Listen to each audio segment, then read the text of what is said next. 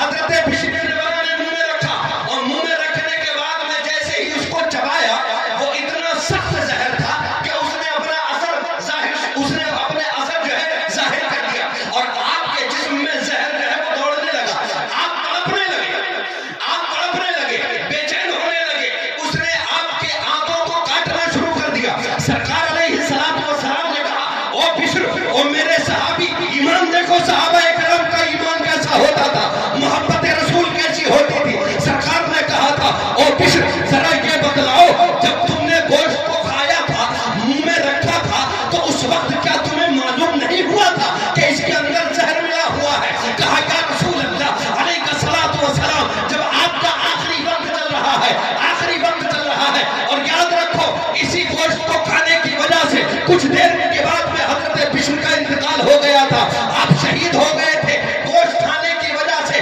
زہریلا گوشت کھانے کی وجہ سے، لیکن جب تڑپ رہے تھے میرے آقا نے کہا، اے بشر ذرا یہ بتلاؤ جس وقت تم نے گوشت کھایا تھا اس وقت میں کیا تمہیں معلوم نہیں پڑا کہ اس میں زہر ملا ہوا ہے؟ تو حضرت بشر کہتے ہیں، یا رسول اللہ مجھے معلوم تھا کہ گوشت کے اندر زہر ملا ہوا ہے، جیسے ہی میں نے منہ میں رکھا تھا مجھے اندازہ ہو گیا تھا۔ میرے آقا نے کہا تھا، تو اے بشر ذرا یہ بتلاؤ جب تمہیں پتا چل گیا تھا، احساس ہو گیا تھا، تو تم نے گوشت کو منہ سے باہر کیوں نہ نکالا؟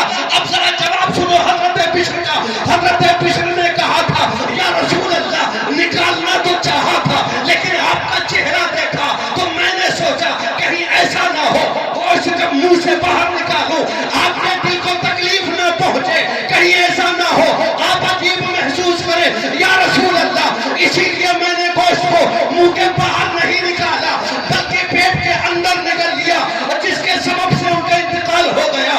مسلمانوں، سرکار نے یہ نہیں فرمایا بشر تم نے کیا کیا، بشر تم نے کیوں کیا، ایسا کیوں کیا، باہر کیوں نہ نکالا، بلکہ سرکار علیہ السلام نے اپنے صحابہ کرام کے سامنے اپنے شہید ہونے والے صحابی کے سر پر ہاتھ رکھا، اور پھر دنیا نے اس روایت سے یہ پیغام لیا کہ بے شک دنیا کے اندر جتنے فرائض ہیں سارے فرائض جب ہی کام آتے ہیں جب سینے کے اندر دل کے اندر محبت رسول ہوتی ہے۔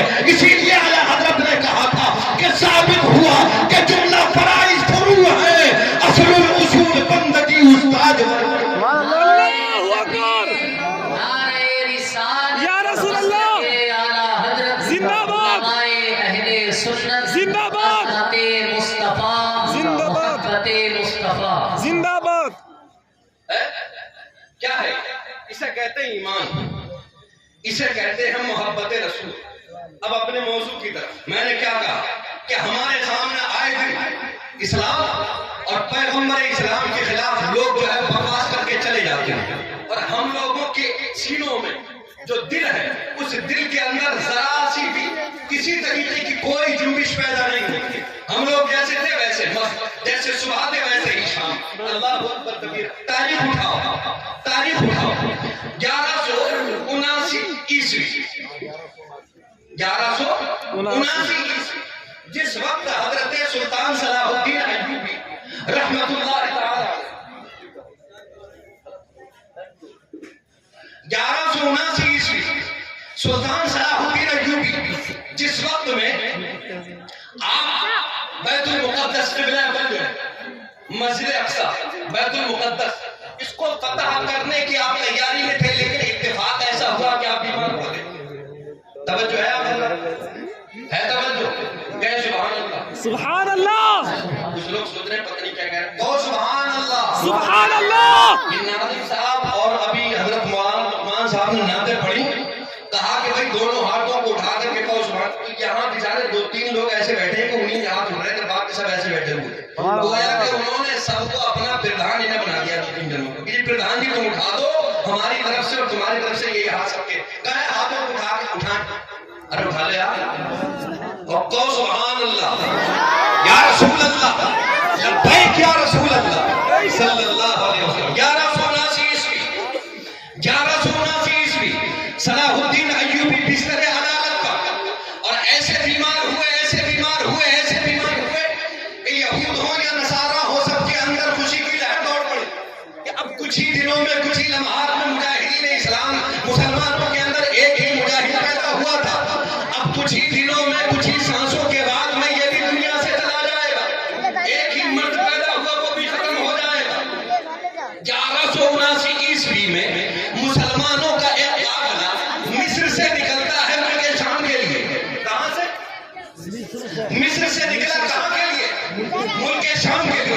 مسلمانوں کا قافلہ، اور اس وقت گھوڑوں سے، خچروں سے اور اونٹوں سے یہ قافلے بندیاں ہوا کرتی تھی، سفر ہوتے تھے. مسلمانوں کا جب یہ قافلہ نکلا، اتفاق سے مسلمانوں کے اس قافلے کو کچھ یہود نے یا نصارہ کے ایک گروہ نے گھیر لیا، اور گھیرنے کے بعد میں مسلمانوں کے پاس جتنا مال و دولت ہے سب لوٹ لیا. توجہ، محبت رسول کا پیغام دے رہا ہوں. میں یہ بتلانا چاہ رہا ہوں کہ محبت رسول کیا چیز ہوتی ہے اور محبت رسول کا تقاضا کیا ہے، ہمارے اوپر اس کے حقوق کیا ہے. 1179 عیسوی یہ مسلمانوں کا قافلہ نکلا. یہود یا نصارہ کے کسی قافلے نے مسلمانوں کے اس قافلے کو لوٹ لیا، اور لوٹنے کے بعد میں جب مسلمانوں کے اس قافلے میں عورتیں بھی تھیں، مرد، بوڑھے، بچے، ہر قسم کے لوگ تھے، افراد تھے. جب انہوں نے رونا شروع کیا، آہو پکار شروع کی، واویلا شروع کیا، تو اس فوج کا کمانڈر جو عیسائیوں کی فوج تھی، اس کا جو کمانڈر تھا اس کا نام تھا برنس. کیا نام تھا؟ برنس. وہ آگے آیا، آگے آ کر کے بولا مسلمانوں، میں نے تو یہ سنا ہے کہ تمہارے اوپر کبھی کوئی مصیبت آتی ہے، کبھی کوئی آفت تمہارے سامنے آتی ہے، تو میں نے یہ سنا ہے کہ تم اپنے مدینے والے آقا کو پکار لیتے ہو، اور تمہارا یہ ایمان ہے کہ وہ تمہاری مدد کرتے ہیں آ کر کے، اور آنے کے بعد وہ تمہاری مدد کرنے کے بعد میں تمہیں مصیبت سے نکال لیتے ہیں، آفت سے تمہیں نجات دے دیتے ہیں. لیکن یہاں تو میں الٹا دیکھ رہا ہوں کہ تمہیں دیکھ رہا ہوں کہ تم چیخ رہے ہو، پکار رہے ہو، وائے واویلا مچا رہے ہو. بات تاریخ کیا تھی؟ 1179 مسلمانوں کا قافلہ نکلا. کہاں سے؟ مصر سے. کہاں کے لیے؟ شام کے لیے. عیسائیوں نے لوٹا. جب مسلمانوں کے قافلے نے رونا شروع کیا، ہائے واویلا مچایا، تو اس فوج کا کمانڈر، عیسائی فوج کا کمانڈر جس کا نام برنس تھا، اس نے کہا کہ میں نے تو یہ سنا ہے کہ تمہیں کوئی مصیبت آتی ہے تو تم لوگ اپنے نبی کو پکارتے ہو، تو پکارتے کیوں نہیں؟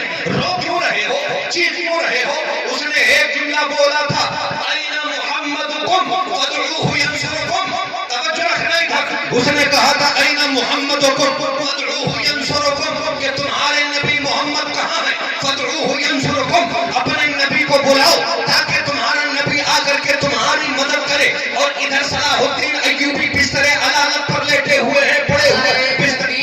نعرہ رسالت مسلک اعلیٰ حضرت علامہ مفتی. آپ حضرات نے بلائیں کہ وہ سارے کے سارے ممبر نور پر جلوہ افروز ہو چکے ہیں. اب کوئی نہیں آئے گا، کسی کا نعرہ نہیں آئے گا. بات سمجھ میں آئی کہ آپ جو کیا کئی بار ہو گئے اٹھ گئے بیٹھ گئے اٹھ گئے بیٹھ گئے اتنی ایسی مستیاں کی سب تشریف ہے. اب دیکھ رہے ہیں آپ نے نارمل میں خطیب الہند مفکر اسلام حضرت علامہ مفتی عمران حنفی صاحب قبلہ مقدس اللہ تشریف لائے ہیں. انشاءاللہ آپ کو ان کا ناصحانہ خطاب سماعت کرنا ہے اور انشاءاللہ ہمیں بھی سماعت کرنا ہے. جتنا میٹر حضرت کی خطاب میں ہوتا ہے تقریر میں ہوتا ہے اور جتنی باریک نظر پہلی نظر جس کو ہم کہتے ہیں عصر حاضر کے معاملات پر حضرت کی اشارت کی کسی اور خطیب کی نہیں. بس سمجھنا ہے انشاءاللہ الرحمن آپ حضرات بھی محسوس ہوں گے. میں بہت جلد اپنی بات کو ختم کر رہا ہوں. انشاءاللہ آپ کے اور حضرت کے درمیان زیادہ دیر حائل نہیں رہوں گا. ایک مرتبہ محبتوں سے درود شریف اور پڑھیں. اللہم صلی علی سیدنا محمد وآلہ الکرام وابنہ الکریم وبارک وسلم والصلاۃ والسلام علیک یا رسول اللہ صلی اللہ علیہ وسلم. بات چل رہی تھی محبت رسول اور آج کل جو سرکار علیہ الصلوۃ والسلام کی شان میں جو لوگ گستاخیاں کر رہے ہیں, کچھ لوگ آ کر کے سوشل میڈیا پر جن کو مشہور ہونے کا شوق ہوتا ہے, جن کو دنیا میں کوئی نہیں پوچھتا ہے, وہ سوشل میڈیا پہ آ کر کے پیغمبر اسلام کے تعلق سے آ کر کے کچھ بیان بازی کر کے کچھ بکواس کر کے چلے جاتے ہیں اور پھر وہ مشہور ہو جاتے ہیں. سمجھ میں آیا؟ اور ہم لوگ دیکھ کر کے اگنور کر دیتے ہیں یا بلا وجہ کہ ہم لوگ جو ہے کسی نہ کسی مشکل میں پا جاتے ہیں. لیکن سنو مسلمانوں, جب 1179 میں مسلمانوں کا یہ قافلہ نکلا, اس کو لوٹا گیا اور اس فوج کے کمانڈر پرنس نے مسلمانوں سے کہا تھا اینا محمدکم, تمہارا نبی محمد کہاں ہے؟ فدعوہ ینصرکم, تمہارا معاملہ تو یہ ہے, تمہارا ایمان تو یہ ہے کہ جب کسی آفت میں مبتلا ہوتے ہو, کسی مصیبت میں پڑتے ہو, اپنے نبی کو پکار لیتے ہو, تمہارا نبی تمہاری مدد کر دیتا ہے. تو آج تم اپنے نبی کو کیوں نہیں پکار رہے ہو, کیوں شور مچا رہے ہو, کیوں واویلا مچا رہے ہو؟ صلاح الدین ایوبی بستر علالت پر ہے. ادھر صلاح الدین ایوبی کے کانوں میں یہ خبر پڑتی ہے کہ مسلمانوں کے قافلے کو روکا گیا ہے, لوٹا گیا ہے. جو مصر سے نکلا تھا, شام کے لیے نکلا تھا, اس کو لوٹنے کے بعد میں پیغمبر اسلام کی شان میں کچھ کتوں نے سرکار کی شان میں زبان درازی کی ہے, سرکار کی شان میں یہ جملے بولے ہیں اینا محمدکم فدعوہ ینصرکم. صلاح الدین ایوبی کے کانوں میں جیسے ہی یہ خبر پڑتی ہے, آپ اٹھ کر کے بیٹھ جاتے ہیں, اپنے ہاتھوں کو بلند کرتے ہیں اور کہتے ہیں مولا, آج تک صلاح الدین ایوبی نے تیری بارگاہ میں کبھی کوئی ایسی دعا نہ کی ہو, کہ ایسی دعا نہیں کی ہے جس میں میں نے اپنی زندگی کی سلامتی کے لیے دعا کی ہو مولا. لیکن آج یہ صلاح الدین ایوبی تیری بارگاہ میں ہاتھوں کو اٹھا کر تجھ سے چند سانسوں کی بھیک مانگتا ہے مولا. صلاح الدین ایوبی تیری بارگاہ میں یہ دعا کرتا ہے کہ میں نے سنا ہے کہ کسی کتے نے سرکار کی شان میں گستاخی کی ہے اور یہ جملہ بولا ہے اینا محمدکم فدعوہ ینصرکم, کہ تمہارا نبی محمد کہاں ہے, بلاؤ تاکہ آ کر کے تمہاری مدد کرے. صلاح الدین ایوبی نے کہا تھا مولا, آج صلاح الدین ایوبی تجھ سے یہ دعا کرتا ہے کہ صلاح الدین ایوبی کو جب تلک موت نہ دینا, جب تلک موت نہ دینا, جب تلک کہ صلاح الدین ایوبی قبلہ اول کو فتح نہ کر لے, اور جس ظالم نے سرکار کی شان میں گستاخی کی ہے اس ظالم کو اپنے ہاتھوں سے واصل جہنم نہ کر دے. 1179 کی بات ہے, 1180 آیا, 81 آیا, 82 آیا, اللہ رب العزت نے صلاح الدین ایوبی کی دعا کو قبول کیا. آپ نے بیت المقدس کو فتح کیا, تمام کے تمام فوجی کمانڈروں کو گرفتار کیا گیا. گرفتار کرنے کے بعد میں صلاح الدین ایوبی نے فوج کے اندر اعلان کیا تھا, ہمارے مخالفین فوجیوں سنو, جیسے میرے نبی نے مکہ شریف کو فتح کرنے کے بعد میں تمام تر کفار کو آزاد کر دیا تھا, معاف کر دیا تھا, صلاح الدین ایوبی اپنے نبی کی سنت پر عمل کرتے ہوئے آج جتنے بھی عیسائی ہیں سب کو آزاد کر دے گا. صلاح الدین ایوبی سب کو معاف کر دے گا. لیکن اس سے پہلے صلاح الدین ایوبی تمہاری بارگاہ میں تم لوگوں کے سامنے یہ حکم نافذ کرتا ہے کہ جتنے بھی فوج کے کمانڈروں کو گرفتار کیا گیا ہے, ہر فوج کا ایک ایک کمانڈر میرے سامنے آئے, اپنے نام کو بتلائے, بتلاتا ہوا آگے بڑھ جائے, میں اس کو معاف کر دوں گا. تمام کے تمام کمانڈر جو گرفتار کیے گئے تھے لائے گئے. پہلا کمانڈر آتا ہے, صلاح الدین ایوبی پوچھتے ہیں نام کیا ہے, نام بتلایا, کہا جا میں نے تجھے آزاد کر دیا. دوسرا آیا, نام بتایا, کہا آزاد کر دیا. تیسرا آیا, چوتھا آیا, کمانڈر آتے چلے جا رہے ہیں.